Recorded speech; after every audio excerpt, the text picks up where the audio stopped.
Quand les nouvelles s'affolent, Métropole fait le point. Le point tous les matins, simultanément sur Radio et Télémétropole. Le point est une courtoisie de la BNC, Arcordia Shipping, les pompes solaires, Chimgé, Unipièces et Lissa Lotto. Madame, Monsieur, bonjour. Bienvenue à la rubrique Le Point de Radio et Télémétropole. Aujourd'hui, 1er septembre, nous pensons aux personnes du troisième âge,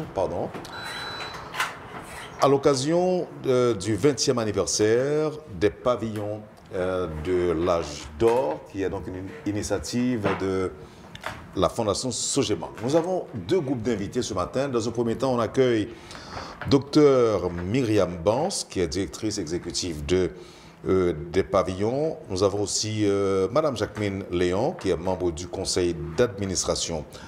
Dans un second temps, nous accueillerons l'ingénieur Henri Civil, et lui, il répondra à une question, à savoir comment peut-on industrialiser le football. Il aura donc à intervenir en qualité de d'ancien président de l'Aigle Noir.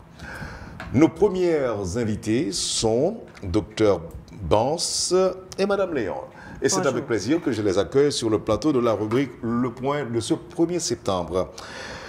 Jacqueline Léon, bonjour, merci d'être avec nous ce matin à Métropole. Bonjour Wendell, merci de nous recevoir et bonjour à tous les auditeurs de Radio Télémétropole. Merci Dr Bans, Dr Myriam Bans, bonjour et bienvenue à Métropole. Merci. Bonjour Wendell et bonjour à tous les auditeurs et tous les téléspectateurs de Radio Métropole. Merci de nous accueillir aujourd'hui à l'émission Le Point. Voilà. Et sans tarder, nous commençons. Quand nous parlons des pavillons de l'âge d'or, d'abord, pavillon, ça veut dire quoi? Pavillon, c'est... Vous pouvez la trouver simple, la question, mais je vais bien vous la poser. J'ai de bonnes raisons de vous la poser. Un pavillon, c'est une maison, c'est une résidence. Et la particularité des pavillons de l'âge d'or, c'est que c'est une maison qui abrite des gens du troisième âge. C'est un pavillon qui est conçu en étoile pratiquement, avec une grande salle centrale et 3 pavillons séparés, puisqu'il y a certaines personnes d'âge avancé qui souffrent aussi d'Alzheimer et qui doivent être dans un pavillon séparé. Les pavillons de l'âge d'or sont venus du rêve d'un homme, et Gérard Moscoso, qui, il y a un peu plus de 20 ans, a réalisé que ce genre de résidence n'existait pas ou peu, et il en a fait un projet qu'il a soumis à la Fondation Sogebank. Et ce projet a été embrassé par la Fondation Sogebank. Et il y a 20 ans, a été inauguré le pavillon de l'âge d'or avec ses 3 ailes, sa magnifique salle centrale où les gens du troisième âge peuvent se réunir. Et aujourd'hui, je pense que particulièrement dans les moments où nous vivons, c'est important de parler de quelque chose qui marche et qui tient. Les pavillons de l'âge d'or ont 20 ans et les pavillons de l'âge d'or depuis 20 ans offrent un service de très haute qualité aux personnes âgées. Ok. Maintenant, une autre question qui peut paraître simple, mais je vous la pose quand même. Pourquoi vous dites l'âge d'or, pavillon de l'âge d'or? Alors, le troisième âge, comme on le dit, c'est l'âge de la bénédiction.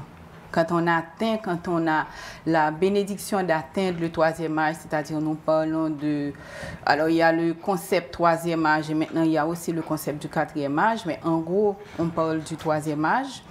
Donc, l'âge de la retraite, c'est l'âge d'or. C'est l'âge où, après avoir tant travaillé pendant sa vie, on a besoin de se recréer, de se récréer, on a besoin d'avoir un bon moment, on a besoin d'être confortable.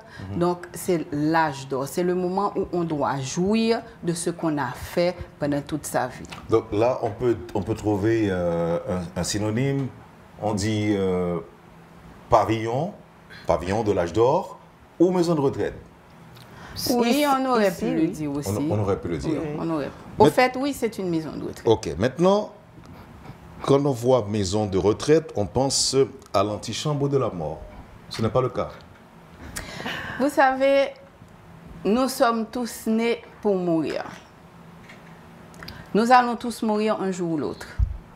Mais il faut dire qu'à l'âge, enfin, quand on a l'âge de la retraite, quand on a l'âge d'or, on sent venir la mort. On voit la mort plus proche. Mais pourtant, nous tous, à n'importe quel âge, nous pouvons mourir.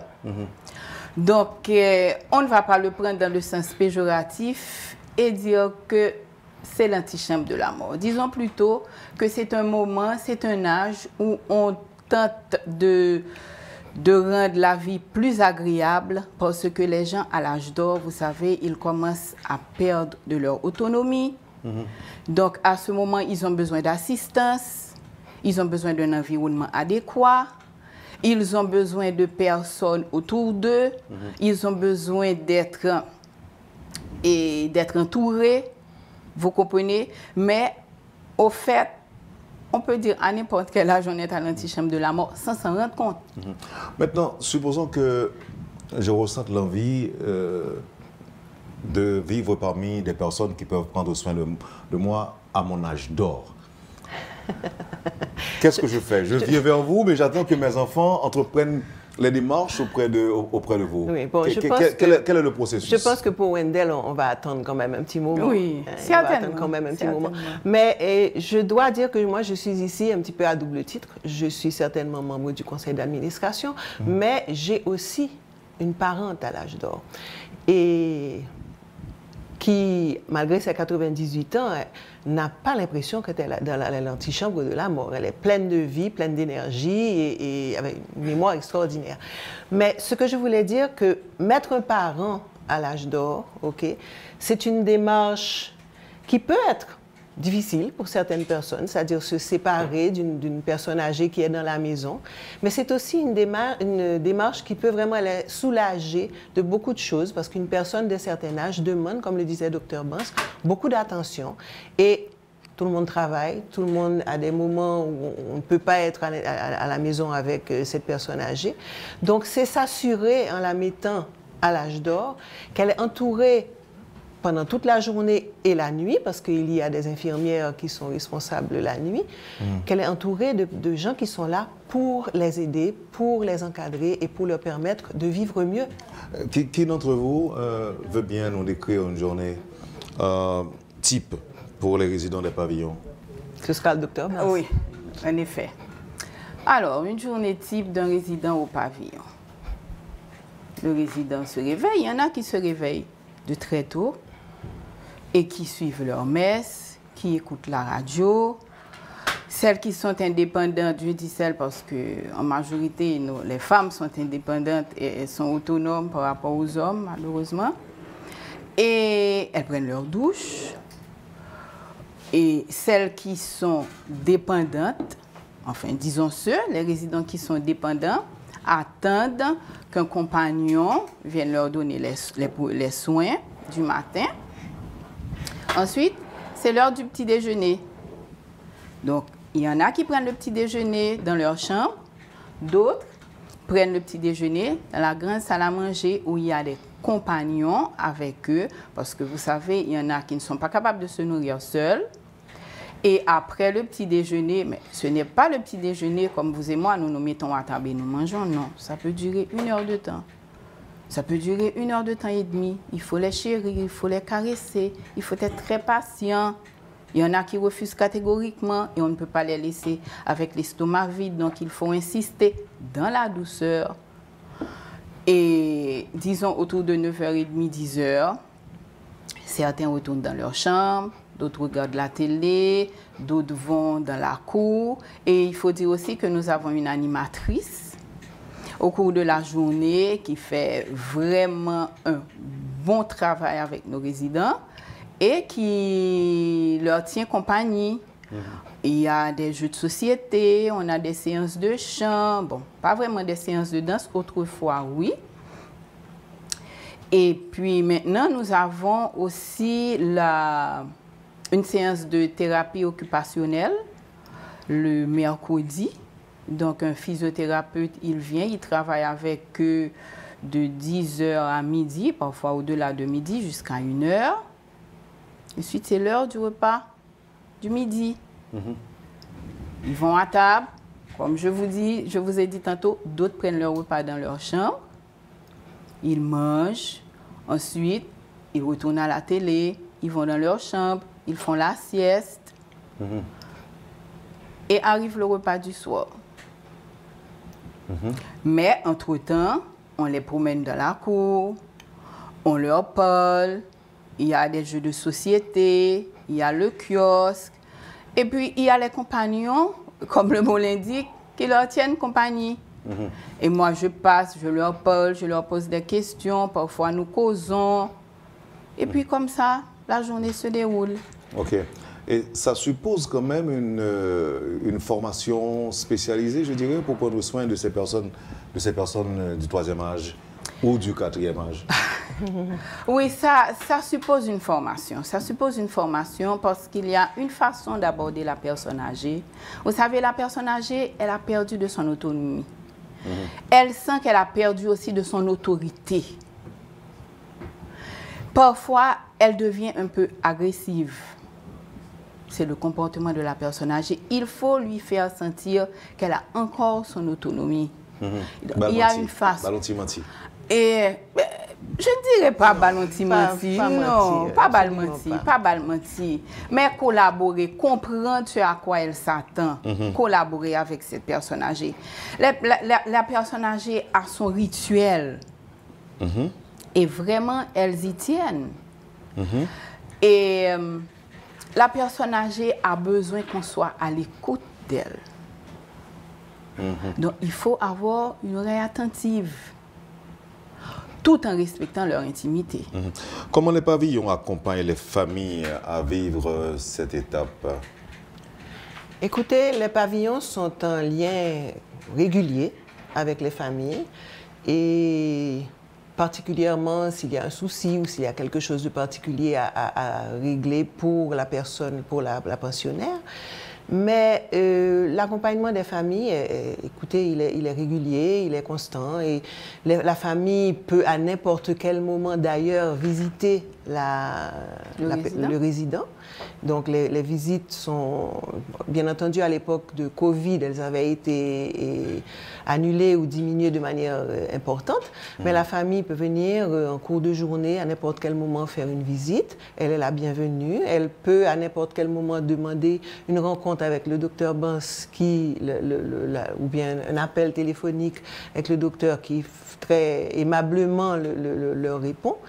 Et pour être justement un membre de famille qui a quelqu'un à l'âge d'or, c'est un accès extrêmement facile. On sonne à la porte, on vous ouvre et vous allez voir votre résident. Il y a une chose que je voulais ajouter aussi à la journée à l'âge d'or, c'est qu'à l'âge d'or, ils se font des amis et qu'ils se visitent les uns les autres. Et je pense que c'est quelque chose, il y a une vie sociale, réelle. Ils se font des amis. Ils se font des amis. Ils se font des amis et de bons amis qui se voient tous les jours, ils se voient deux, trois fois par semaine. Donc il y a une vie sociale réelle entre les résidents. Bon, bien entendu, entre les résidents qui peuvent entretenir une vie sociale. Parce que comme je vous le disais, il y a certainement des résidents qui souffrent de démence ou de maladie d'Alzheimer, ne participent pas vraiment à la vie des pavillons. Être dans les pavillons, est-ce qu'on y est pour la vie?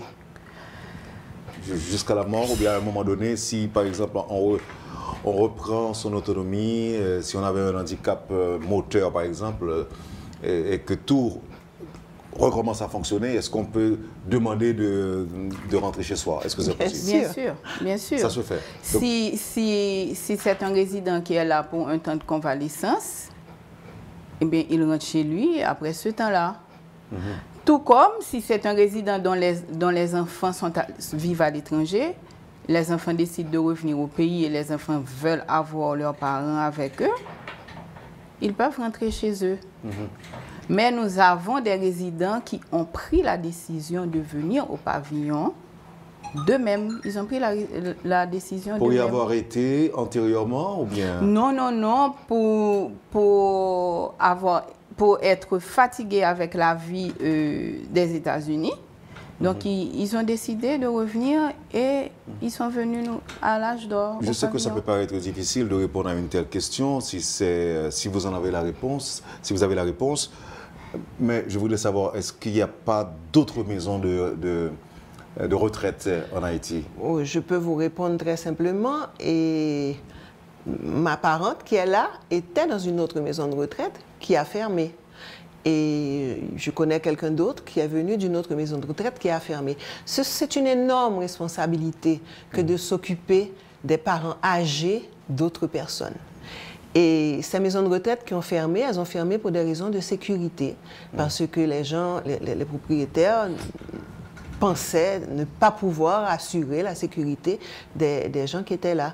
À l'âge d'or, il y a jusqu'à maintenant la possibilité d'assurer la sécurité. Il y a des agents de sécurité, il y a un contrôle et la propriété est assez grande pour qu'elle soit vraiment un petit peu isolée de tout ce qui se passe à l'extérieur. Et non seulement les soins sont assurés, mais la sécurité de ces gens. J'ai toujours entendu dire que l'on pense à une maison de retraite, c'est quand les parents ou grands-parents représente un fardeau pour les fils ou les petits-fils. Ce n'est pas le cas? Non, ce n'est pas le cas, mais je dirais où ils sont une responsabilité pour les enfants. Parce que la personne âgée est comme les bébés. Aujourd'hui, elle est bien et demain, ça ne va pas. C'est pourquoi nous avons une maison de retraite médicalisée. Nous avons les soins réguliers de médecins, nous avons un staff infirmier sur place 24 heures sur 24 et nous avons les compagnons. Parce qu'à un certain moment, imaginez-vous un grand-parent impotent qui ne peut même pas se retourner dans son lit. C'est une grande responsabilité. Il faut le nourrir, il faut le laver, il faut le vêtir, il faut le surveiller, il fait un pic fébrile, il faut chercher pourquoi, il faut faire des examens. S'il faut le déplacer pour aller voir un médecin, c'est très compliqué. Et vous savez, bon, c'est vrai qu'il y a un service ambulancier ici, mais ce n'est pas comme quand on claque les doigts et c'est coûteux aussi. On peut le comprendre, rien n'est gratuit.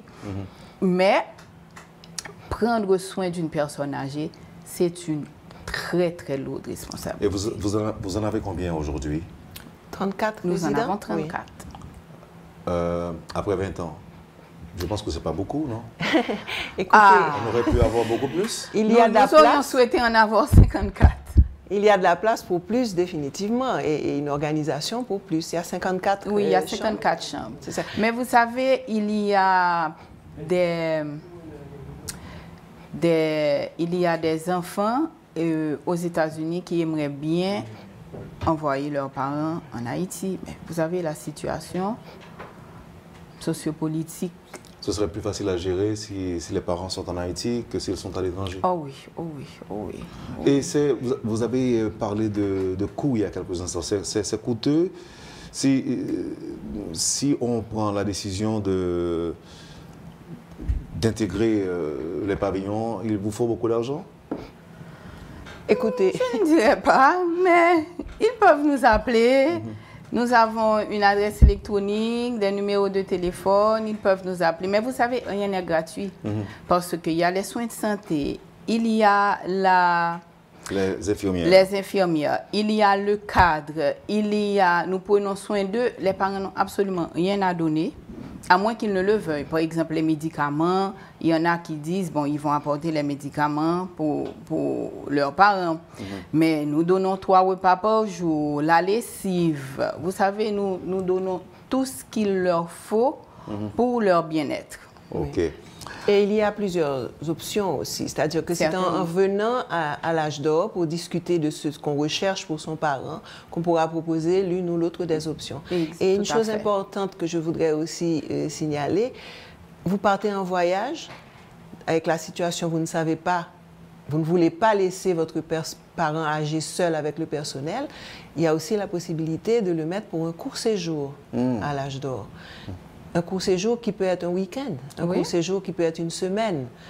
Donc, cette possibilité, je pense que c'est important que les gens le sachent, partir en toute sécurité, sachant que cette personne âgée chérie est en sécurité et en de bonnes mains. Donc, c'est plus qu'un hôpital, c'est plus qu'un hôtel. Alors, vous avez bien dit. Au fait, c'est un hôpital et un hôtel. En même temps. Mais un hôpital jusqu'à une certaine limite. Parce qu'il y a des cas que nous ne pouvons pas gérer au pavillon. Nous sommes obligés de transférer le résident à un centre hospitalier en accord avec les parents, bien entendu. La famille fera choix du centre hospitalier. Mais, comme je vous le dis, c'est comme si nous gérons un hôpital et un hôtel. Parce que les soins de santé, c'est très, très, très important. La situation sociopolitique du pays, est-ce qu'elle n'affecte pas les activités quotidiennes des pavillons? Certainement, certainement. Déjà, avec Covid, les visites on avait complètement arrêté les visites à l'époque de Covid.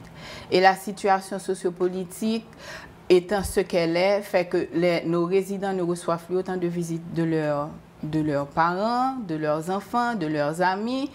Et ça, vraiment, ce n'est pas pour leur bonheur, parce que la personne âgée aime de la compagnie.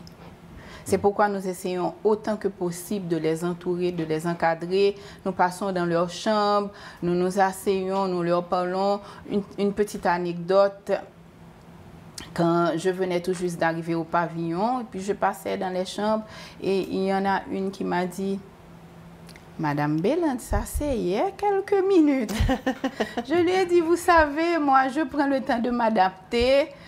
Quand tout sera parfait pour moi, je viendrai, je m'assierai avec vous pour quelques minutes. Donc, en effet, la situation sociopolitique a beaucoup affecté la fréquentation des pavillons, en ce sens où les parents venaient à la messe dominicale.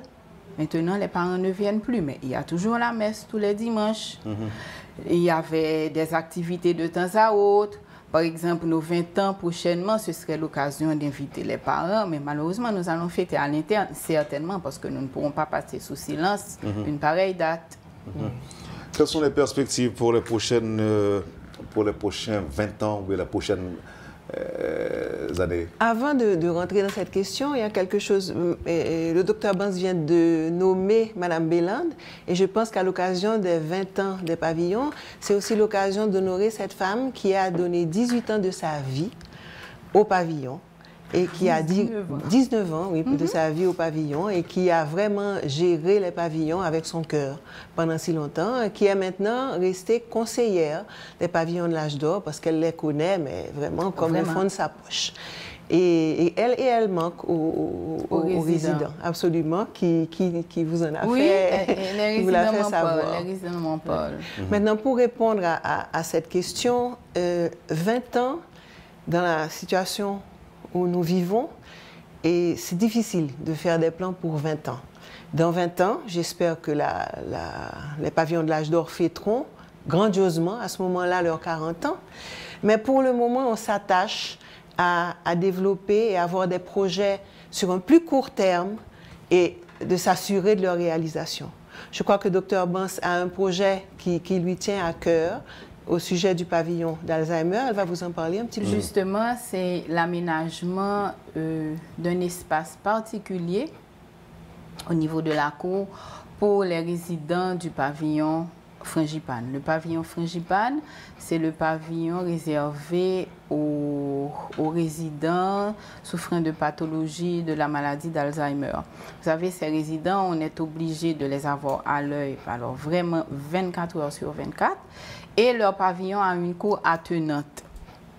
Ils y sont, mais notre projet, c'est de rendre l'espace plus agréable.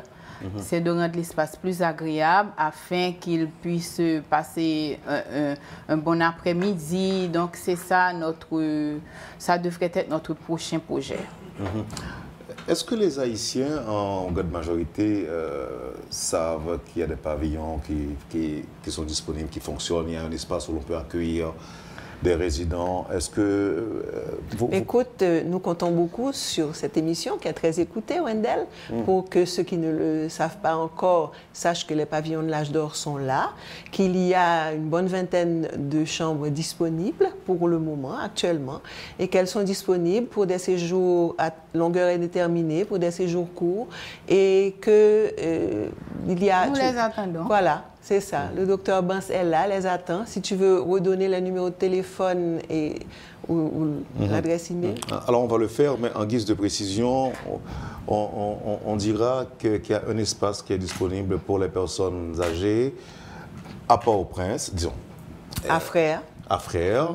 Et cet espace-là, si vous prenez la décision de confier un proche, âgé évidemment, vous trouverez des soins si vous êtes malade, vous trouverez aussi de quoi vous nourrir, de quoi manger. Vous divertir. Vous divertir aussi, il y a possibilité de se faire des amis.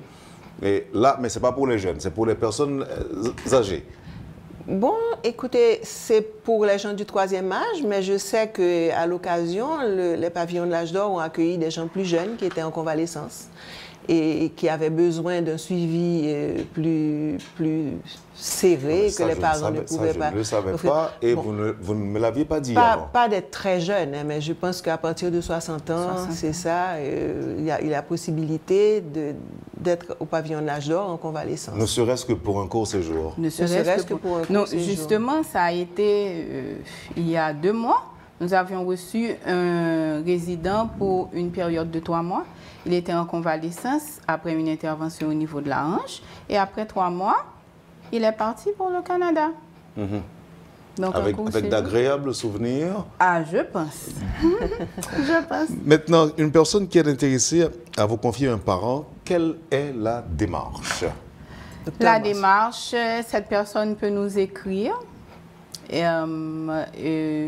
Nous allons donner tout de suite l'adresse électronique. Vous me pardonnez, le numéro de téléphone, Michel.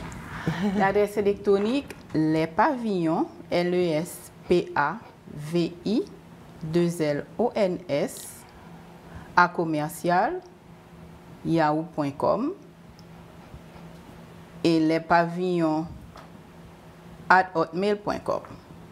Les pavillons pareil, LESPAVI2LONS, en commercial hotmail.com. Un numéro de téléphone aussi, si c'est possible. Je vais vous le donner sous peu. Ah. Je ne l'ai pas en tête. D'accord. Désolée, vraiment désolée. OK. Et maintenant, est-ce qu'il y a un message pour les parents qui ont des résidents actuels? Un message pour les parents des résidents actuels et futurs? Oh, certainement, certainement. Un message de remerciement pour ces parents qui nous ont confié leur être cher. Parce que vous savez, vous amenez quelqu'un au pavillon et nous nous occupons de tout. Nous vous appelons, nous vous parlons, mais vous devez certainement vous poser des questions. Vous devez certainement vous poser des questions. Donc, je pense qu'ils nous ont fait confiance et nous leur disons un grand merci. Nous avons beaucoup apprécié et nous ne ratons pas l'occasion de leur dire merci de nous avoir confié un être cher. Et je pense aussi que c'est l'occasion de remercier le personnel de l'âge d'or, qui est un personnel extrêmement dévoué, qui travaille avec des gens pas toujours faciles, avec douceur, avec fermeté, parce que la fermeté est aussi nécessaire. Donc je pense qu'à l'occasion de ces 20 ans, il faut remercier ce personnel dévoué qui est là au service de nos personnes âgées, et du matin au soir. Sécurité garantie de façon relative? Et avant de répondre à ta question, Wendell, je fais suite à ce que disait Madame Léon. En effet, notre personnel, moi, à mon arrivée, ça m'avait vraiment frappé. J'ai trouvé un personnel toujours disponible et toujours disposé. Moi, je fais des tournées, des visites surprises. Mes résidents sont toujours propres. Ces dames, si vous les voyez, leurs cheveux sont bien tirés, elles sont maquillées, elles ont leur collier de perles. C'est un personnel vraiment, je profite de l'occasion pour leur dire merci parce que c'est un travail qu'on fait avec le cœur. Et merci à tous ceux à l'occasion de ce 20e anniversaire. Merci au personnel administratif, merci au personnel de soutien, au personnel de la cuisine, au personnel de notre buanderie. C'est toute une machine qui fait des pavillons ce qu'ils sont aujourd'hui. Il y avait une question. Oui, elle est pas là. Est-ce que la sécurité est relativement garantie? Écoutez, comme partout chez nous maintenant, le maximum est fait pour que la sécurité des patients soit garantie. Mais comme vous dites, nous vivons en Haïti. Donc, mais le maximum est fait, c'est vraiment, les mesures sont prises et les patients sont bien soignés et en sécurité. Joyeux et heureux 20e. Merci. J'étais très content de vous parler. Merci beaucoup, et surtout d'apprendre des choses du fonctionnement, notamment des pavillons de l'âge d'or de la Fondation Sogebank. Tout à fait. Merci, Dr Bance. Merci, Madame Léon. Et à la prochaine. C'est certainement. Merci beaucoup. À la prochaine. Au revoir. Au revoir. Voilà, Madame, Monsieur, pour la première partie de la rubrique Le Point de Métropole. Dans un instant, nous accueillerons l'ingénieur Henri Civil. Comment peut-on industrialiser le football? Il est ancien président de l'Aigle Noir. Il sera avec nous dans un instant. Ne quittez pas, on vous revient tout de suite après la pause. Point est une courtoisie de la BNC, Arcordia Shipping, les pompes solaires, Chimgé, Unipièce et Lissa Loto. Bienvenue, Madame, Monsieur, à la deuxième partie de la rubrique Le Point de ce matin. Notre invité, l'ingénieur Henri Civil, ancien président de l'Aigle Noir. Ça me dit ancien président, bonjour, ou bien, comme oui, ou bien tout simplement ingénieur civil, est-ce que ça va? Jean dit bon, je salue tout auditoire 100.1 et internautes, tripstateurs. Et c'est un réel plaisir pour me inviter aujourd'hui à Wendel. Bonjour. Moi, j'ai plaisir de l'y partager. Bon, évidemment, émission ça, il a bien plus sens si je fais m'accompagner des chroniqueurs attitrés de Métropole. Même si c'est pour moi, je me connais, ça va bien passer, même si ce n'est pas branche moins. Alors, nous allons parler de football, j'en suis capable. Oui, nous allons parler de football, effectivement, dans dimension socio-économique. Dans dimension qui a ma portée. Exactement. C'est ça. Donc, ce n'est pas une dimension technique, côté que je vais point de vue, je dis que si Haïtiens sont campés là, ils sont bien positionnés, ils sont capables. Ce n'est pas le cas. C'est à la lumière de ce qui a passé de l'autre côté, au volume milliard qui a investi dans le football, avec où on produit des réflexions. Et selon eux-mêmes, gagner possibilité pour non seulement rentabiliser le football, mais pour industrialiser. Ce qui est beaucoup plus fort. Parce que justement, nous parlons d'industrialisation du football là, parce que nous avons posé quelques questions en fonction des constats que nous avons faits. Nous avons posé quelques questions et nous n'avons pas eu une réponse là-dedans. Moi, il y a une question à nous poser. Nous disons, pour qui ça, on joue au football en Haïti, obligé pauvre, elle finit de jouer. Pour qui ça, on dirigeant obligé de la faire bénévolat. Et nous disons ça que, pour qui ça, que l'équipe football, n'a pas jamais rencontré exigence FIFA et contre CACAF. Nous disons ça que, pour qui ça, en Haïti, nous avons un problème d'infrastructure sportive. Et là, pose une question, ça, il permet de nous dire que c'est parce que justement, et d'autres questions nous posent qui sont extrêmement importantes. Pour qui ça, je dis là, le football là, d'une manière formelle, il y a presque 3 ans de camper. Soit post-Covid, soit post-Pays-Loc, soit post-insécurité. Quand on nous dit, ah, gros problème, à partir de ça, nous allons débattre là, nous parlons que c'est parce que le football là pas industrialisé qui fait que nous n'avons pas une réponse à dans le football là. Qui donc, le football là arrivé camper pendant 3 ans, c'est parce que les dirigeants n'ont pas de responsabilités financières. À savoir, si nous avons un contrat avec un joueur, nous faut honorer le contrat là. Les ça qu'on est là, je connais que si nous pouvons honorer le contrat là, ça veut dire que faut que le football là joue parce que nous avons des contrats également, droit d'image. Je gagne des contrats et dit indirect dans le football là, de ça, les problèmes qui posent, Jean-Mounio dit, chaque fois qu'il y a une nouvelle situation, il faut qu'il y ait de nouvelles dispositions à travers des stratégies. Et les ça, il y a une pression sur la tête. Ça veut dire que si nous apprenons en comptabilité, nous apprenons une formule comptable, nous avons dit actif plus passif, comme on est passif, et nous avons des bagages qui saisir là même, les apprenants là, moi je dis comme ça que m'obliger réfléchir pour moi comment je suis capable de faire football là jouer, pour moi comment je suis capable de jouer comme si travailler sur la qualité secteur là. Parce que je viens de découvrir que le football là, l'industrialisation, le football là, l'aime combiner, le football là, son entreprise. Parce que je parle de football là, je prends 11 personnes qui des adversaires opposés, qui ont objectif pour pénétrer un ballon rond dans le camp adversaire là. Maintenant, les par exemple, le camp adversaire là, il y a des objectifs. Ça veut dire que nous sommes capables de mettre le ballon même, nous sommes capables de nul, comme ça tout, nous sommes capables de nous battre plus, ça me dit quand goal là l'adversaire, nous sommes capables plus goal ou gagner. Capable de gagner une victoire, on gagne, on perd. On perd. Mais par contre, il y a un travail qui fait à l'extérieur. Il y a un travail, il y a un ensemble d'organisations qui fait pour nous faire spectacle ça. Maintenant, lorsque je prends un discret, sont une combinaison qui gagne avec le travail, le savoir, l'installation pour me produire un bien matériel sur le marché. Et si je parle sur le marché, automatiquement, je l'offre la demande.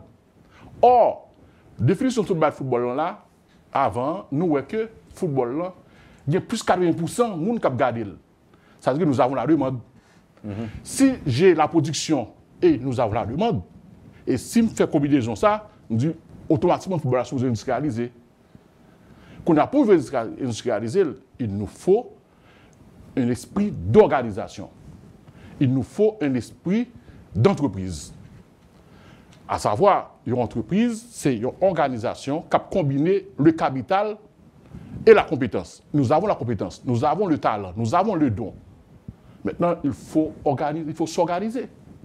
Qu'on a maintenant... Donc là, on dit, moi, si on sait le pays a fait parler de a brillé avec le football là, ou bien grâce à football là, on prend les clubs, les importants clubs qui sont réputés à travers le monde, les pays tant que Argentine, Brésil et autres. Ce n'est pas le fruit du hasard, ce n'est pas un miracle appelé. Il y a un travail c'est le résultat d'un travail qui a été fait. Ouais. C'est ça. Exactement. Maintenant, le travail, ça n'a pas fait en Haïti, vous voulez dire, non? Exactement, nous allons organiser nous. Nous n'avons pas esprit d'entreprise. Et puis, nous n'avons pas esprit d'entreprise et nous ne pouvons rendre compte également. Lorsque nous avons un sponsor, nous avons un contrat ensemble avec elle, nous avons un sponsor qui investit 100 millions de gouttes. Même de nos rapports financiers.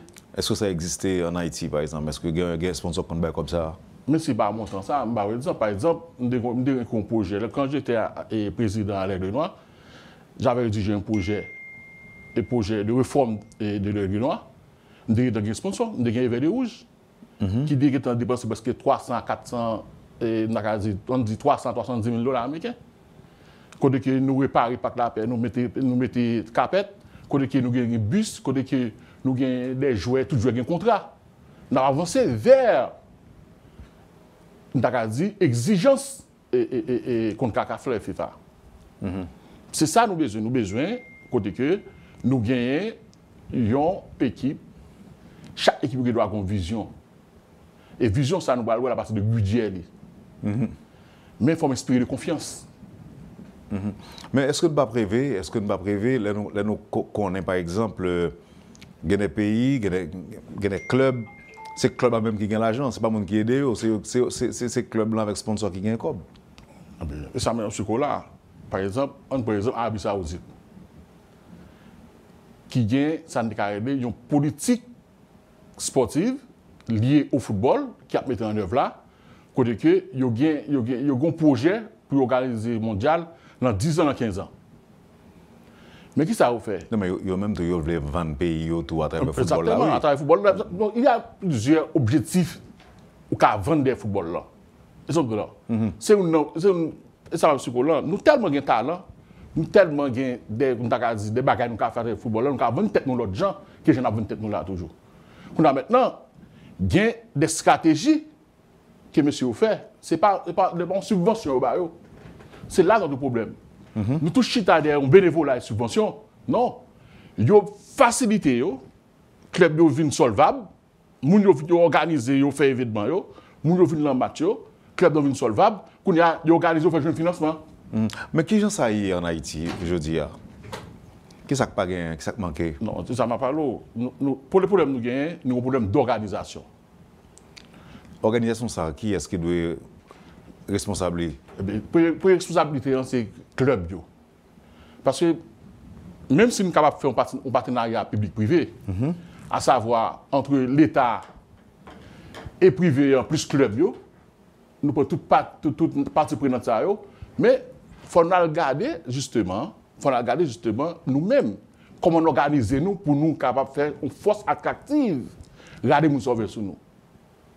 Ça veut dire que ce n'est pas comme si on parlait un projet là, un projet bidon, et puis nous disons que moi j'ai une subvention soit de l'État, moi j'ai une subvention de Valeo Canez. Qui ça va dire avec associé?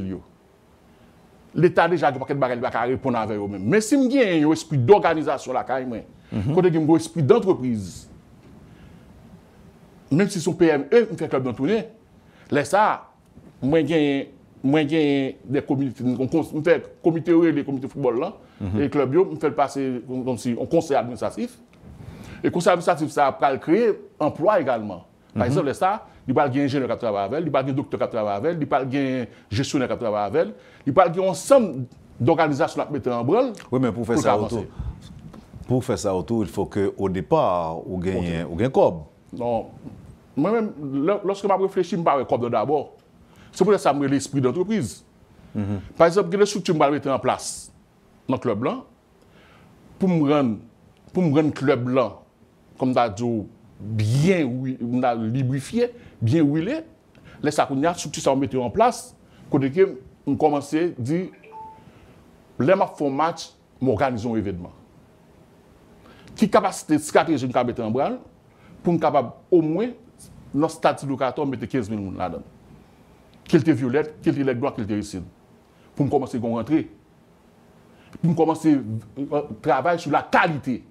Là, on parle de qualité. La qualité de jeu en football, n'est pas seulement souterrain. La qualité, c'est son package. C'est ça même dit industrialisation. C'est le savoir, c'est le travail, c'est le marché. Parce que le consommateur n'a pas parlé là, même pas de 80% consommateur gagne. 40% ça me gagne là. Faut capable de gagner, d'accord dit, moyen pour me faire venir côté. Mais pour me faire venir dans ce stade là, faut me travailler sur la qualité. Faut me travailler sur le respect également. Parce que nous devons nous camper sur qualité. Et parce que est-ce que c'est le fait que le football n'est pas industrialisé qui fait que nous ne pouvons pas arriver loin dans la compétition internationale? Est-ce que c'est ça que la cause? Est-ce que c'est Cob qui n'a pas gagné?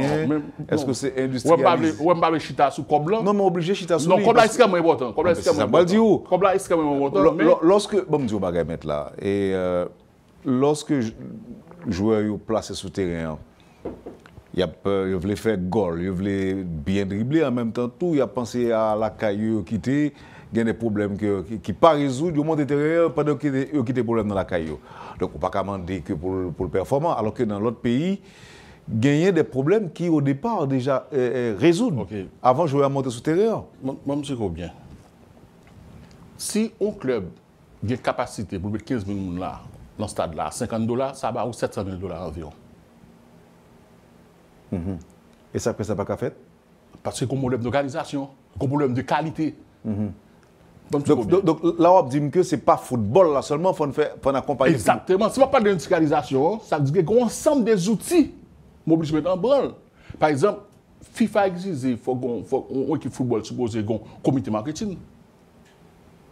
FIFA exige. Oui, mais qui ça le comité marketing, qui ça la vend là? Qui ça la vend? Non, très bien. Ce qu'on avait dit, nous n'avons pas parlé des PME. Une entreprise. J'ai esprit d'entreprise. Je dis qu'on commence à faire un bazar. Et puis, avec ensemble de disciplines m'a mettre en brand yo et puis dans 5 ans bah ça transformer en maquette en supermarché. Ils sont de là. Et à partir de confiance que m'a mettre discipline et d'organisation, m'a attirer des investisseurs vers moi-même.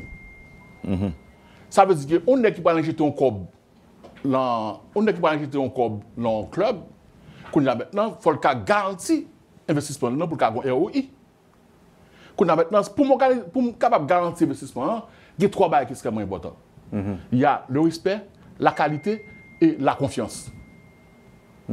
Alors, il y a des gens qui disent que jusqu'à présent, football là lui-même, il y a pile travail pour qu'il t'a fait, pour industrialiser.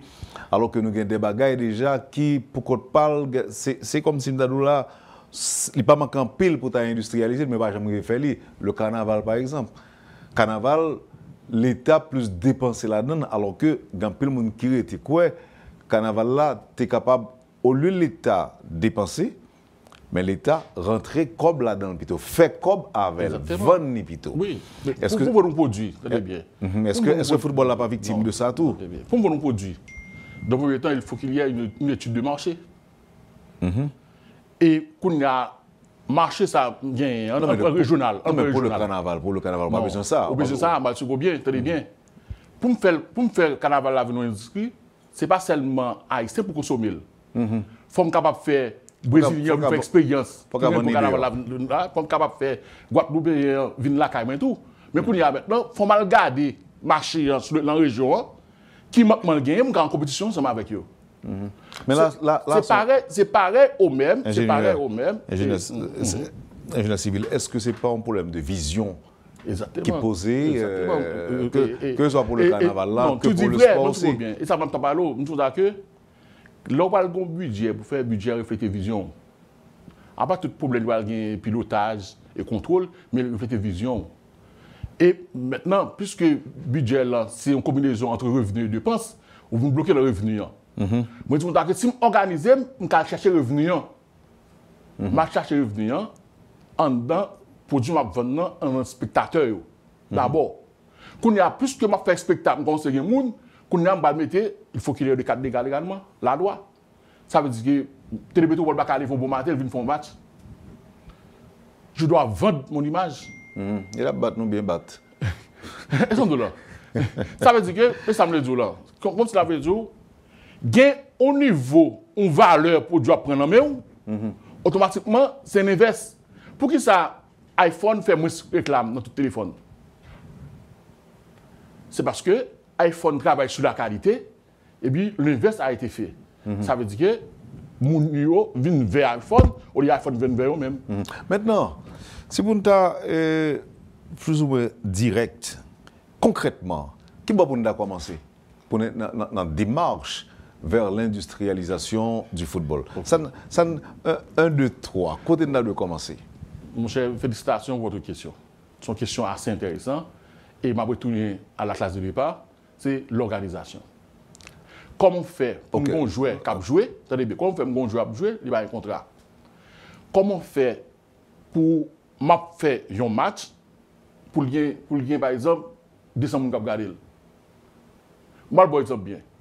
On pose la question. Nous avons commencé à dire que il y a 80% de la population de football. Ça veut dire que c'est le joueur qui est plus populaire en Haïti. Si je m'intéresse dans le match et comme tu as dit, je suis en vacances, il joue full. C'est parce que mon travail, M. Saint-Thérèse, fait. C'est le même football. Ils sont de là. Mais est-ce que vous dites qu'il faut que tu aies intégré, inséré sur d'autres activités parallèles à football pour le café Cob alors? Vraiment, en termes de stratégie, c'est gars qui vont regarder le marché, regarder le battement, et puis pour définir de nouvelles stratégies. Si c'est une activité parallèle pour insérer là-dedans, pour arriver à faire comme, oui. Si c'est pour renforcer la qualité de jeu, à savoir mixer joueurs avec à l'extérieur, des joueurs à l'extérieur qui est plus bon marché, et tout le monde fait en vent. Je qu'on fait les droits qu'on fait. Oui. Si c'est pour respect pour les gens qui jouent, respect pour les gens qui gardent, oui, ça dit qu'on ensemble son machine et machine il vient en approche systémique. Machine pour lever des résultats, je ne peux pas diriger caoutchouc, je ne peux pas diriger transmission, je ne peux pas diriger batterie, je ne peux pas diriger chauffeur en tout. Mais si je n'ai pas un bon chauffeur, je ne peux pas lever des résultats. Maintenant, approche étatique là, en termes d'infrastructure sportive, là, effectivement, il revient à l'État. Ça veut dire que l'État lui-même, il faut une politique sportive dans la question. Et ça, on a parlé de partenariat public-privé. Ça veut dire que ça. Si l'État a une politique sportive, à travers la politique sportive, là, il commence à générer des joueurs. Depuis l'école, depuis l'université, il y a un espace pour jouer. Les ça, l'équipe doit faire beaucoup d'efforts. Mais l'équipe, là, tout, il y a une prorogation pour l'école de football.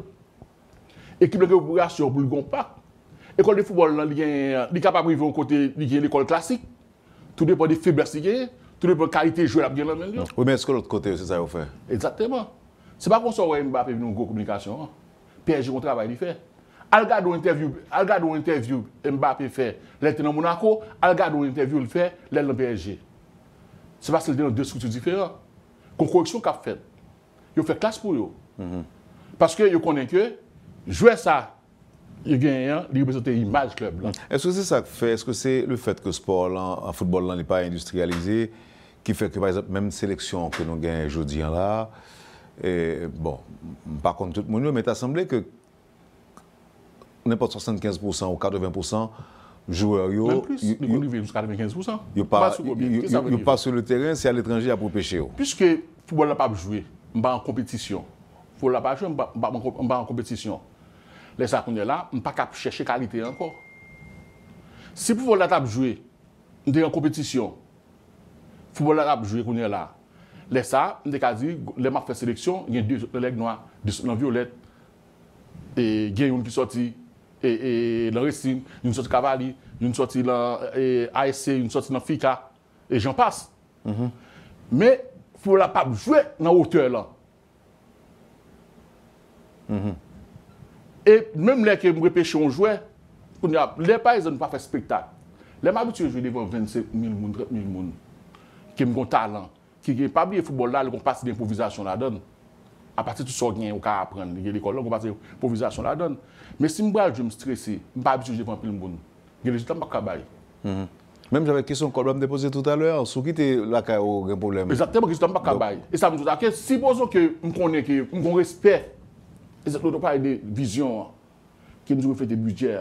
Si je respecte le budget, je respecte pour jouer qui me gagne, que je connais que je vais organiser dans le stade, je vais payer les joueurs là. Le problème, c'est à résoudre. Je vais payer les joueurs là. Et jouer ça, les pays sont capables de vendre l'image. Quand il y a joué ça, café les doit entrer comme. On dit que par exemple Jean-Sonny Alcena qui joue un contrat et Timoun Bellet joue un contrat. Mais les doit faire comme ça. Ça me dit si j'ai une capacité pour mettre l'école de football, m'a jouer, m'a produit, je viens sur le marché international, ça je viens un générateur de revenus.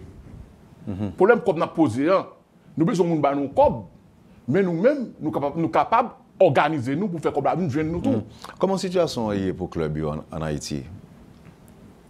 Mon cher, pour nous qui vivent, comment on veut, un dirigeant dit la fait bénévolat. Pendant qu'il a fait bénévolat, il a investi propre revenu pâle qu'il a pour famille vers le club blanc. C'est ça lié qu'on est là? C'est ça lié, c'est la réalité. Laisse ça la pauvre dirigeant. Non, mais il a participé dans des championnats et comme ça va avec eux. Je crois qu'on va avec Kevin Junior, les bâtons équipe, les participer dans des compétitions. On parle de compétition internationale ou bien nationale? Non, même nationale. Mais ça me dit, si pas de recette, et ça va qu'on la vie. Si pas de recette, c'est normal. Si pas de recette, on n'y a pas de rentrée. Mais pas de rentrée, pas de comme. Laisse ça pour entraîner, pour faire entrer dedans, pour si vous manger, pour laver l'équipement, tout ça qu'on a gagné, un effort qu'a fait dans des mauvaises conditions. Donc je dis là, je vais parler avec nous là parce que nous n'avons pas fini. C'est que dirigeant club en Haïti, pas de cob, c'est propre fonds par eux qui ont investi. Oui, premièrement, propre fonds par eux investi. Et deuxièmement, c'est eux-mêmes qui causent qu'ils n'ont pas de cob pour jouer le club là. C'est la grave là. Parce qu'il n'y a pas de créativité. t'as tellement un problème de vision. Oui, mais il y a quelqu'un qui a dit que l'autre président Aigle Noir qui sortait fait. Bon, ils ont déjà, ils font un projet de réforme pour l'Aigle Noir. À partir du projet de réforme, Mati ont un sponsor. Qui a dépensé 300 à 300 000 $, ça m'a pour son bout. Coupable. Maintenant, qui ça veut arriver? Est-ce que son sponsor, ça comme qu'on est là, il faut qu'on respect pour lui? Il y a la qualité, il y a le droit à l'image. L'embêté, on m'a acheté quelle construction sur moi. Qu'on y a un respect pour lui pour continuer. Et qu'on y a là, est-ce qu'on a un sponsor, il m'a tout perdu. Qu'on y a un ensemble de formes pour me faire, pour capable répondre avec son sponsor, pour capable attirer le sponsor. Et si je veux attirer le sponsor, qu'on y a là, la vie plus diversité revenu. Et puis, laisse ça qu'on y a, plus de scope qu'à rentrer, laisse ça valeur joueur à rentrer, m'a créé valeur, m'a organisé, m'a fait l'école de football, laisse ça m'a généré joueur, qu'on y a là, puisque je travaille sur qualité, laisse ça m'a sous dans la région, il y a 40 joueurs, un joueur capable de jouer sur le Aigle Noir là, je sais domaine, quand il a joué Miami, il a joué de l'autre côté. Est-ce que Horizon pas sombre là pour le football, même genre avec l'avenir paysan par rapport à ça qu'a fait là? D'ailleurs, je me songe l'homme de petit, je me dis interrégional qui est fait, je dis là, est-ce que ça fait toujours? Bon, je ne pas faire interrégional, mais je vois bien. Qu'est-ce que ça veut dire? Ça veut dire qu'on a une émission, Wendell, on t'explique que l'esprit d'organisation et de nouvelles, nous avons des nouvelles situations, des situations difficiles, nous devons avoir des nouvelles dispositions. Oui, mais de la part de qui? De nouvelles dispositions de la part de qui? Ndakadi et la fédération et les dirigeants. Mais je ne parle pas... Dirigeants de club ou bien dirigeants haïtiens? Beaucoup de dirigeants haïtiens. Ils sont de là. Parce que le pays n'est pas dirigé. Mais une obligation, ça me parlait d'engagement financier. Si j'avais dit que un banque quelconque, ma mère c'était non banque là, 200 millions de gouttes. Qu'est-ce qui me fait me revenir pour me payer chaque mois, c'est le club là. Et si je suis d'accord pour le football là jouer, comment faire payer? Si le club est actif, on observe des actifs là. Ils sont de là. Maintenant, on va réfléchir. C'est vrai qu'il y a une insécurité, on va réfléchir comment. On va proposer interrégional. On va dire qu'effectivement, il y a un terrain Matissan, il y a un terrain Peigné, il y a un terrain dans toute zone nous connaissons, mais on va dire qu'on va faire football là interrégional. On va jouer le Nord à jouer, le Sud à jouer, Grand Est à jouer, et Sud-Est à jouer, et puis à partir de ça, on est là, on fait une super coupe régionale. Et puis la continuer à jouer. Parce que nous bien. Mais nous ne pas gagner un coup là. Pour qui ça, le championnat va continuer à gagner? Ça veut dire que le problème qui pose là avec l'insécurité n'a rien à voir avec le football. C'est le racisme des dirigeants et la fédération et les dirigeants qui en sont la cause. Ingénieur Sibyl, il faut nous finir. Et j'espère que des démarches vont comprendre. Et que monsieur Yo, bon, si vous ne connaissez pas déjà, il a réalisé qu'on sonnait ou tiré sonnette d'alarme nous-mêmes. C'est tout simplement parce que vous voulez que les choses aient changé. Et pour le football là, en tant que nègre qui déconne le football, bon, sur le président, on ne va pas dire qu'on non, il est vrai, il me ça les uns. Donc, vous jouer. C'est clair. Il me dit le cas des legs noirs tout, comme gardien. Ok. Moi, ensemble avec gardien, vraiment. Merci beaucoup, ingénieur civil, et merci parce que tu as décidé de venir parler ça aujourd'hui. Bon, payant pas bon, payant tête en bas, mais on connaît. On ne peut pas imaginer qu'il y a une quantité de monde qui aime le football qui t'a suivi dans la matin. Mais qui a souffert tout. Qui a souffert. Ça veut dire que je pense que c'est tout. C'est une opportunité qui est dans le sens que pour nous sonner la radio, sonner la lame. Mais par contre, nous croyons nous, comme Haïtiens, il faut interpeller nous. Parce que lorsque nous mélangeons les choses, nous ne pouvons pas aller de côté. Il faut suspendre mélanger les choses. Il faut décanter les choses. C'est ça. Si merci. Vous voulez aller plus loin. C'est ça. Merci, ingénieur Henri Civil. Vous avez suivi, madame, monsieur, la rubrique Le Point de ce matin. Merci d'avoir été des nôtres. Passez une bonne journée, un bon week-end avec Métropole et à la semaine prochaine. Quand les nouvelles s'affolent, Métropole fait le point.